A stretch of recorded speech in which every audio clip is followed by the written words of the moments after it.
Yo me quedé con una sensación un poco rara al irse Rebeca, desorientada. Después de haberme pasado varios meses prácticamente sola casi todo el rato, de repente llevaba una semana con compañía continua. Pero se me pasó pronto la rareza.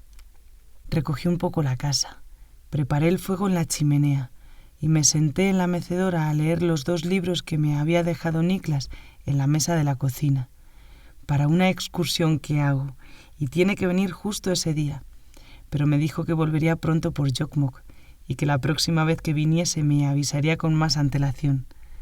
También me preguntó si podía pasar un momento dentro de la cabaña a dejarme una cosa que me había traído. Son 2 libros sobre San Antonio. Uno es la biografía escrita por San Atanasio poco después de la muerte de Antonio, y el otro es La tentación de San Antonio, el de Flaubert. Cuando volvimos de Elsvin y vimos los libros, Rebeca me dijo que ya no le quedaba ninguna duda de que Niklas es un amor y un detallista. Yo ya le había hablado a Rebeca de estos sueños tan nítidos que tengo, sueños y recuerdos, y de cómo una cosa alimenta a la otra. En los sueños aparece información que ni yo misma sabía que conocía, pero tirando del hilo de las imágenes de los sueños, poco a poco estoy siendo capaz de recuperar esa información y de evocar más recuerdos vividos. La sensación al recuperar los recuerdos es extraña. Una vez que salen a la luz, es como si siempre hubiesen estado ahí. Además, estoy empezando a atar cabos. He encontrado un buen hilo del que puedo tirar. Unos días antes de que llegase Rebeca, tuve un par de recuerdos que hicieron que las cosas empezasen a encajar en mi cabeza. Por un lado, me acordé de mi padre trabajando en un libro interminable, leyéndome en voz alta párrafos de obras de Erasmo de Róterdam, que según él se leían en reuniones secretas en la España de la segunda mitad del siglo XVI. Y por otro lado, me acordé del tío Darío, sentado en un serijo en la puerta de la casa de Sobradillo, contándole a mi padre que había encontrado un posible escondite para su monje hereje, un escondrijo cerca del Buraco y del bosque de Chumberas. Conecté los 2 recuerdos entre sí y me di cuenta de que el libro interminable de mi padre tenía que tratar del monje hereje de Sobradillo, del Moreno de la Seca. Y fue pensar eso, conectar las 2 ideas y llegarme otro montón de recuerdos a la cabeza, como en una avalancha, recuerdos que lo confirmaban. Fue como subir las persianas y dejar que entrase la luz en una de las habitaciones de mi memoria. La avalancha de recuerdos me pilló dentro de la sauna, tumbada en el suelo y mirando la aurora boreal. Uno de los recuerdos que llegaron en ese rato fue una conversación entre mi padre y Marcos en uno de los últimos domingos que fuimos a comer con ellos antes del accidente. El domingo en que mi padre nos abrió la puerta y yo me pegué un susto enorme al ver la barba tan larga que se había dejado. Sí, el mismo domingo del recuerdo que tuve hace unos meses, cuando me quedé dormida y soñé con San Antonio por primera vez, que me lo encontré subido en un taburete y cogiendo un mantel para poner la mesa. En ese punto ya me había quedado dormida y había empezado a soñar. Pero en el mundo real, la que se subió al taburete a coger el mantel y puso la mesa fui yo. Nos comimos la paella y nos fuimos de sobremesa al salón a tomarnos un café y a enseñarles a mis padres las fotos de Livia. Después de ver las fotos, yo les dije que tenía que terminar un informe para una reunión que tenía la mañana siguiente y me senté con el portátil en una esquina del sofá. Mamá se fue a echar la siesta a la cama y papá y Marcos se quedaron mirando el atlas grandes que había en el salón y hablando más en detalle de las zonas de Libia por las que habíamos estado, sobre todo los días que habíamos pasado en el desierto, cerca de la frontera con Egipto. Resulta que papá, sin haber estado nunca allí, conocía muy bien esa zona por todas las investigaciones que había hecho para su libro. No solo conocía la zona en la actualidad, sino también los cambios que habían ido sucediendo a lo largo de la historia. Yo ya había desconectado por completo de la conversación y estaba a lo mío con el portátil, en principio sin hacerles caso ni poner la más mínima atención, pero de alguna manera una parte de mí debía de estar escuchando lo que decían. Si no, no es posible que lo haya recordado ahora, tantos años después. Sobre todo estaban hablando de 2 épocas, del siglo III y IV, la época de San Antonio, que nació al sur de la ciudad de El Fayún y murió en su retiro del monte Al-Calzam, cerca del Mar Rojo, en compañía de 2 monjes, y también del siglo XVI, la época del Moreno de la Seca, que había nacido en un pueblo cerca del lago Moeris, un lago que en la actualidad se llama Karun y que ahora es más salado y se ha reducido mucho en extensión. San Antonio, que se supone que vivió 105 años, viajó por diferentes lugares antes de retirarse definitivamente en el monte Alcalzam. Entre otros sitios estuvo en la antigua ciudad de Cocodrilópolis, cerca del lago Moeris y del pueblo del Moreno de la Seca. Mi padre le contaba a Marcos que San Antonio debía de ser una persona con mucha carisma y que allá por donde pasaba iba creando discípulos. En el monte Alcalzam se fundó un monasterio justo después de su muerte, un monasterio que sigue en activo hoy en día y que pertenece a la iglesia copta. Se fundaron más monasterios en otros de los lugares por donde pasó San Antonio, aunque no hayan sobrevivido hasta la actualidad, y alguno de ellos muy posiblemente estuvo en la zona del lago Moeris, cerca de Cocodrilópolis.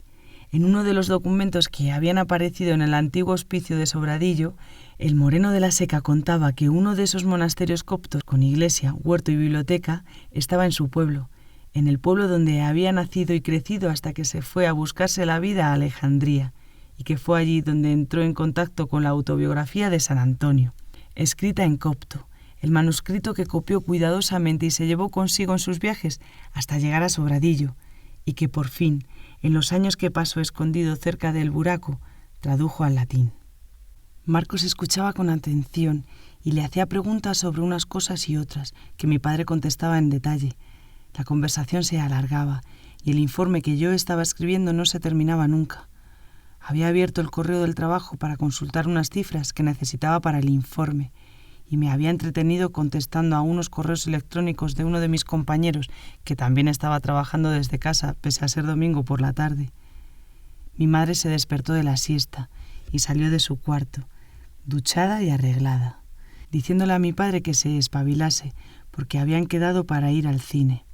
Nosotros nos fuimos a nuestra casa en el coche, conducía Marcos, así que yo abrí otra vez el portátil para intentar terminar el informe por el camino. Ese fue tan solo uno de los recuerdos de la avalancha que tuve otro día, uno entre muchos. Al hacer la conexión de la historia de San Antonio y el Moreno de la Seca con el libro interminable que estaba escribiendo mi padre, empezaron a llegarme imágenes de situaciones parecidas, momentos en los que mi padre había hablado del argumento de su libro y en los que yo estaba o había estado presente, pero sin estarlo, sin prestar atención. Casi siempre eran conversaciones de mi padre con don Aurelio, en la terraza de nuestra casa en Madrid o en el salón de la casa de Sobradillo, ellos de charla y yo en una esquina estudiando o trabajando. En los recuerdos de Sobradillo también aparecía a menudo el tío Darío. Hablaban del libro de mi padre, de los avances y los últimos descubrimientos de las dudas y de los datos imposibles de contrastar. Pero me venían tantos recuerdos a la vez que no sabía qué hacer con ellos. Estaba dentro de la sauna, sin grabadora ni papel para poder ir apuntando las cosas, y no quería moverme para no perder la concentración o la inspiración o lo que sea que favorezca la capacidad de evocar recuerdos. Al final pudo conmigo el calor de la sauna y tuve que salir a darme una ducha de agua fría. Me dolía la cabeza y estaba mareada. Había pasado demasiado rato dentro. Me puse el pijama, me preparé un colacao y empecé a apuntar en un cuaderno los recuerdos que acababa de tener en la sauna. No sé por qué, pero en ese momento me apetecía más escribirlos que ponerme a contárselos a la grabadora. Apuntándolos en un cuaderno los puedo consultar más fácilmente. También podría escuchar las cosas que grabo, pero me da cosa.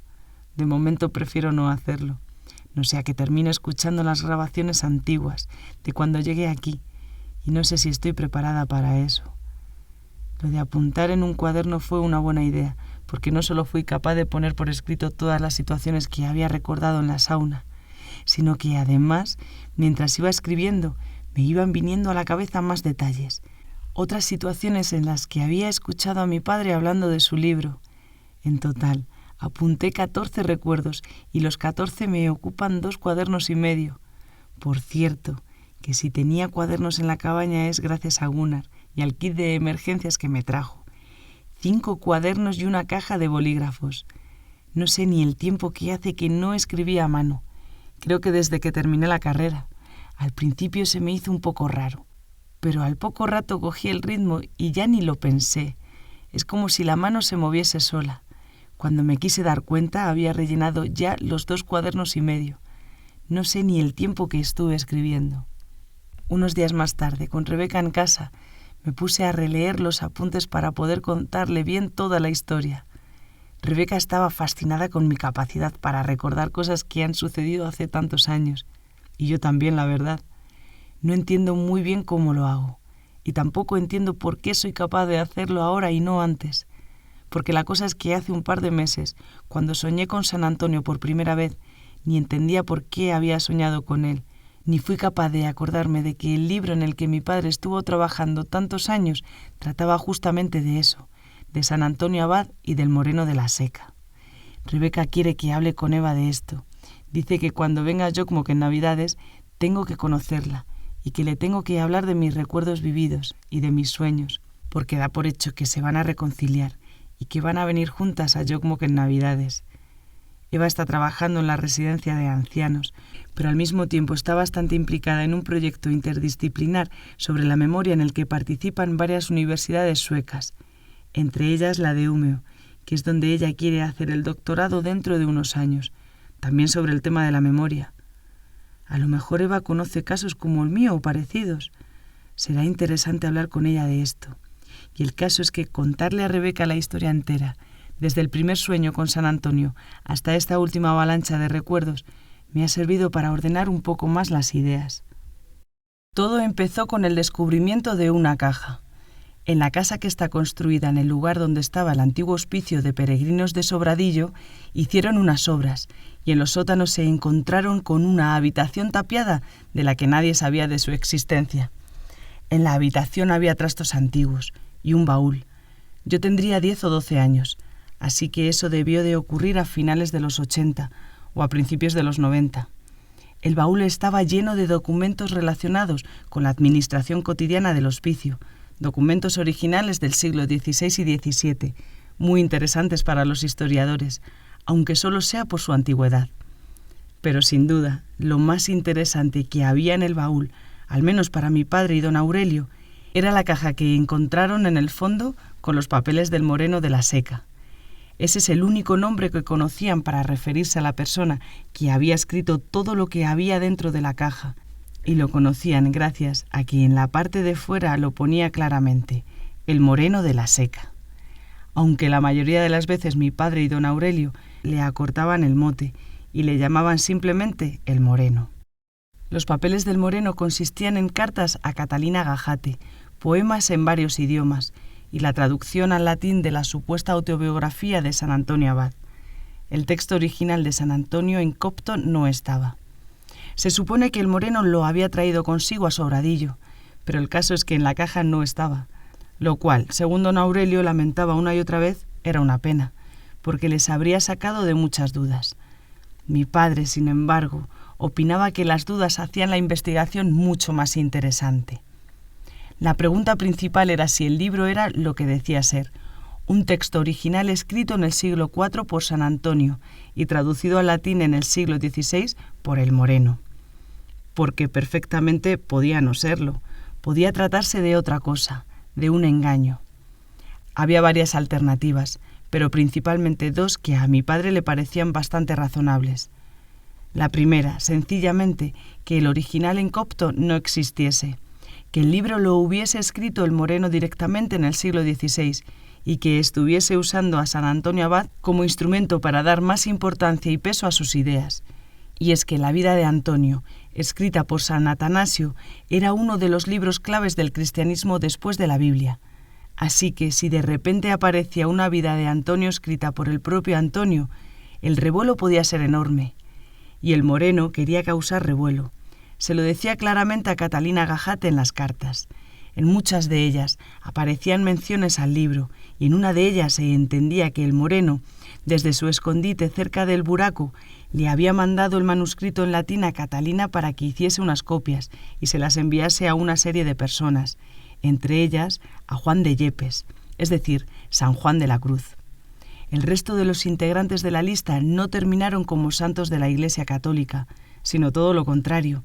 mi padre estuvo investigando los nombres uno por uno, y más de la mitad habían sido condenados por herejía y fueron ejecutados en diferentes autos de fe, algunos en tiempos de Felipe II y otros en tiempos de Felipe III.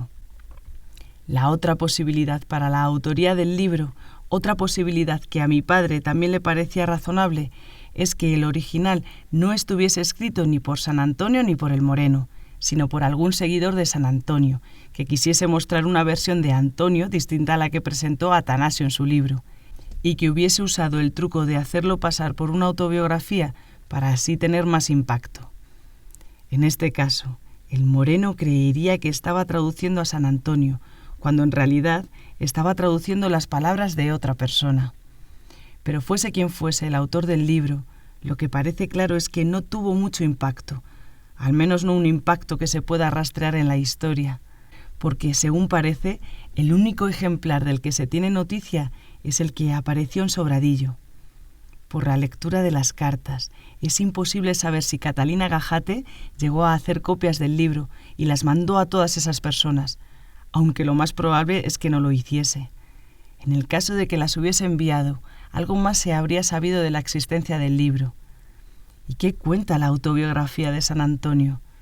¿Por qué estaba convencido el Moreno de que causaría tanto revuelo? La vida de Antonio, el famoso libro de San Atanasio, relata una lucha constante de Antonio con los demonios, unos demonios que le asaltaban una y otra vez allá donde esté, aunque se esconda en lo más profundo del desierto. El libro describe en pocos párrafos la infancia del santo y cuenta cómo se quedó huérfano a los 18 años, huérfano al cuidado de su hermana y también responsable de la herencia de sus padres, una herencia que no tardó mucho en entregar a los pobres y necesitados para irse a dar tumbos por ahí, todo el día rezando y ayunando. A la hermana la dejó al cuidado de unas vírgenes para que la instruyeran en la virginidad. Ten hermanos para esto, debió de pensar la chica, el dinero de la familia a los pobres, y ella a instruirse con las vírgenes. Los demonios que describe Atanasio son los típicos: las ganas de comer, el dinero, el sexo, el poder, la fama, incluso las ansias de saber. Y se le aparecían a Antonio constantemente. Según el libro de Atanasio, la respuesta de Antonio fue siempre inflexible, no ceder ni un solo día. Un solo instante de duda podía echarlo todo a perder. Los demonios estaban al acecho y atentos a cualquier debilidad. Y así se pasó Antonio toda su vida, al menos desde los 18 hasta los 105 años, que fue cuando murió. Eso según la biografía escrita por Atanasio. Sin embargo, en la autobiografía encontrada en Sobradillo, la cosa cambia mucho, y la clave está en el entendimiento y reconciliación con los demonios. El narrador es el propio Antonio al final de su vida, en su retiro al monte de Alcazam, y nada más empezar, lo primero que cuenta entra ya en conflicto directo con el relato de Atanasio. Antonio comienza su relato describiendo las preciosas vistas desde el monte Alcazam, pero dice que no está allí voluntariamente. Al principio sí que lo estaba, pero ya no. Denuncia que ahora está preso por orden de Atanasio y que no lo tiene nada fácil para escaparse, porque está ya muy mayor y sus guardianes le alcanzarían enseguida. Los guardianes son 2 monjes al servicio de Atanasio que supuestamente están con Antonio en el monte para ayudarle en todo lo que le haga falta, pero que en realidad tienen la misión de no permitir que se mueva de allí. Y lo están consiguiendo. Sin embargo, lo que no consiguen es impedir que Antonio reciba visitas de un joven y una joven, que conocen muy bien la zona, y que vienen a verle por las noches. No muy a menudo, porque no quieren arriesgarse a ser descubiertos, pero sí las veces suficientes como para traer rollos de papiro a Antonio para que escriba sus memorias e irse llevando los rollos según los va terminando. Todo esto lo cuenta Antonio en su autobiografía. Habla de sus guardianes, del conflicto con Atanasio y también de la única motivación que le queda para seguir viviendo, la pareja que viene a traerle rollos de papiro para que pueda contar su verdadera historia. Porque tiene la sospecha certera, de que Atanasio también va a escribir su historia, la historia del monje ejemplar. Pero sabe que se va a dejar sin contar la parte más importante, el momento en el que Antonio entendió que las luchas contra los demonios no tenían ningún sentido, que eran como andar persiguiendo la propia sombra, que cuanto más corre uno, más corre también la sombra. Ese momento de lucidez le llegó tarde, demasiado tarde, a los 95 años, pero aún así le invadió una alegría muy profunda al comprender que los demonios no son el enemigo, sino una parte de uno mismo que hay que aprender a conocer, incluso a amar. Al darse cuenta de esto, lo primero que hizo fue escribir a su querido y respetado Atanasio, el poderoso obispo de Alejandría, que a su vez se declaraba admirador y humilde discípulo de Antonio. Le escribió para compartir con él la buena noticia y le dijo que cuando pasasen los meses de calor bajaría del monte Alcazam y dedicaría sus últimos años de vida, sus últimas fuerzas, a recorrer Egipto y a explicar a todo el mundo esta reconciliación con los demonios.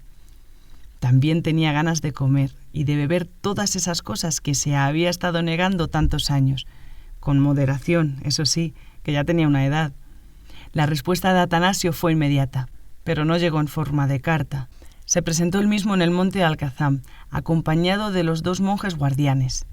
Desde entonces, el monte Alcazam dejó de ser el retiro voluntario de Antonio y pasó a ser su cárcel. Atanasio no entendió nada, o no quiso entender. Se enfadó muchísimo con Antonio y le dijo que se estaba haciendo viejo y que no le funcionaban las entendederas. Sin duda, el diablo estaba aprovechando su edad avanzada para encontrar una rendija en su fortaleza y meterse en su cabeza y en su espíritu. Lo de reconciliarse con los demonios era una herejía peor aún que la de los arrianos, un disparate que además iba en contra de las enseñanzas de toda una vida. ¿Qué pensarían todos los monjes que admiraran a Antonio por su firmeza y devoción? ¿Qué pensarían si bajaba de la montaña y empezaba a contarles las cosas que le estaba contando a él? Si les decía que los demonios son una parte importante de uno mismo, que hay que conocer y amar. Las consecuencias podían ser desastrosas. Se sentirían confundidos y engañados. Algunos perderían la fe en Cristo. Otros se enfadarían. Y quién sabe lo que podrían hacer encolerizados. La admiración hacia Antonio podría convertirse en odio de un momento a otro, y podrían lincharle, o torturarle para intentar sacarle los demonios de dentro. Sí, porque eso es lo que pensarían. Creerían que no es Antonio el que les habla, sino un demonio metido en el cuerpo de Antonio, y no serían tan comprensivos con sus blasfemias como él lo estaba siendo. Atanasio, como obispo de Alejandría que era, decía que se sentía responsable de lo que pudiese pasar y que lo que iba a hacer era una medida necesaria por el bien de Antonio y también por el bien de todos los cristianos.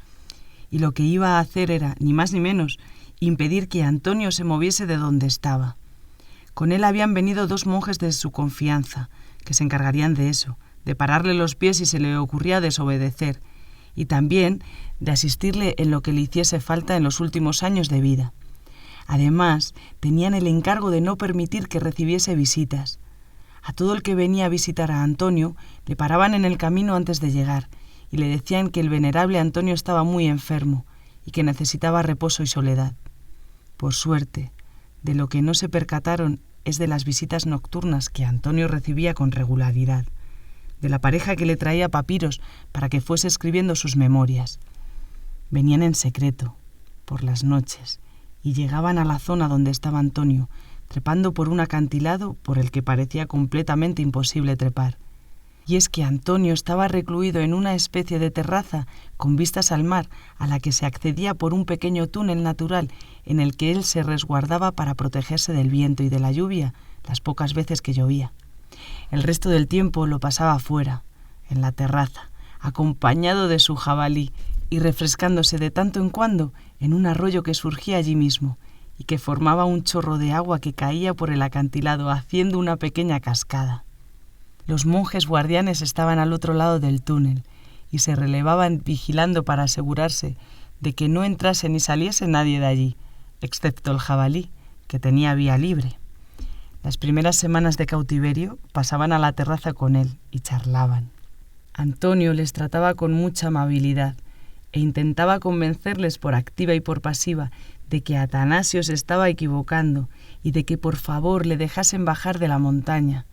Pero no cedían, y cuanto más insistía él, más le decían que eran los demonios los que hablaban por su boca. Era desesperante, Los dos monjes eran tan tozudos e inflexibles como él mismo lo había sido durante la mayor parte de su vida.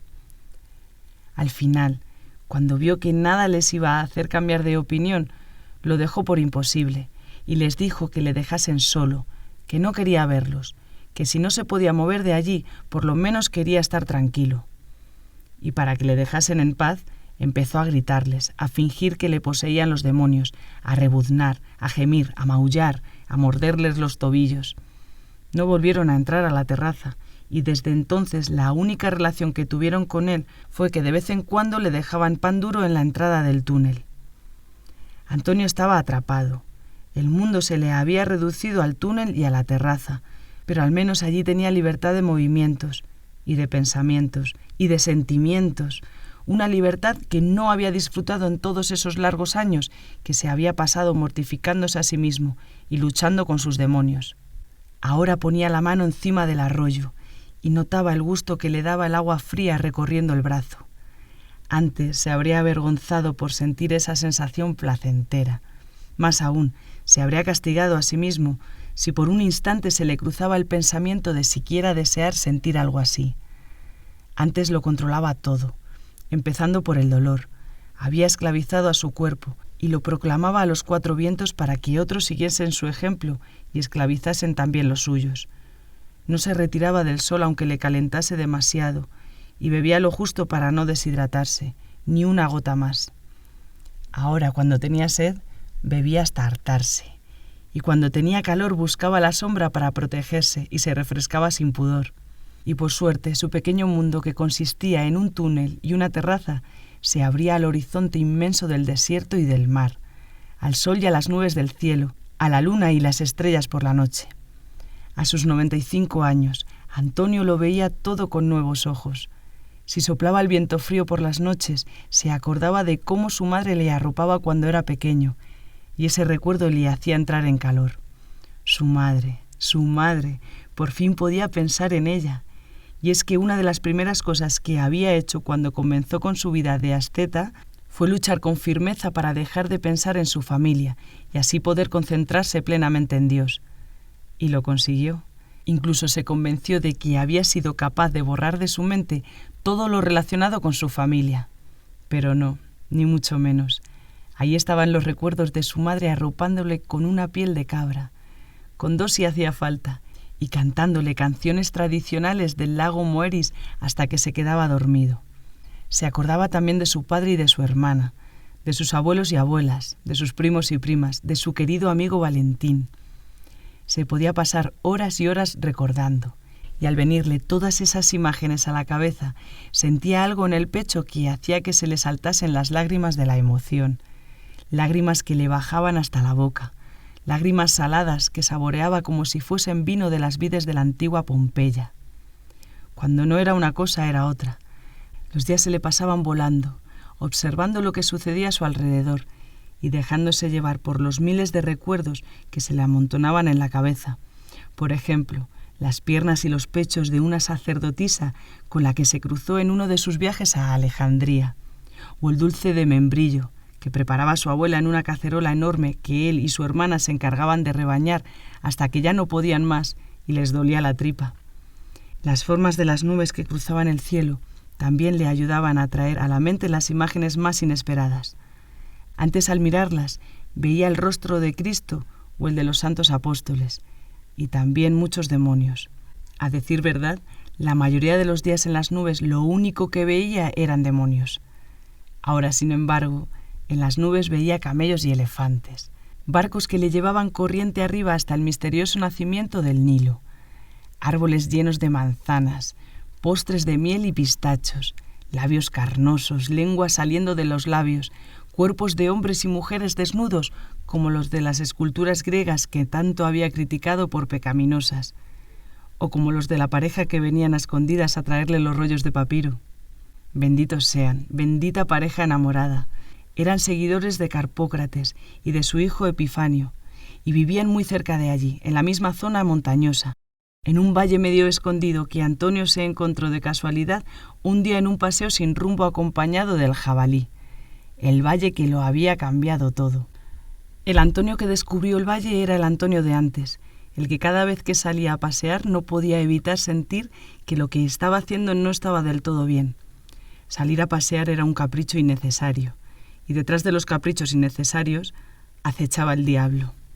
Caminar para transportarse de un lugar a otro y así poder predicar la palabra de Cristo, eso estaba bien, siempre que no se hiciese para alimentar el orgullo, pero caminar, por el placer de caminar, eso era imperdonable. Cuantas más vueltas le daba al asunto, más angustia le entraba, y notaba cómo las nubes se iban llenando de demonios. En todo eso iba pensando el día en que se encontró con el valle, en que ya no iba a dar más paseo sin motivo y en que debería ir volviendo. Pero le pudo la curiosidad. Fue el jabalí, en realidad, el que descubrió el valle. Debió de oler algo interesante. Salió disparado y se metió por una zona pantanosa. La agitación del jabalí hizo que Antonio se interesase más de la cuenta y le siguió. Se arremangó la túnica de piel de cabra y avanzó con cuidado apoyándose en su bastón. La zona pantanosa terminaba en unas colinas rocosas que el jabalí empezó a subir, y Antonio detrás.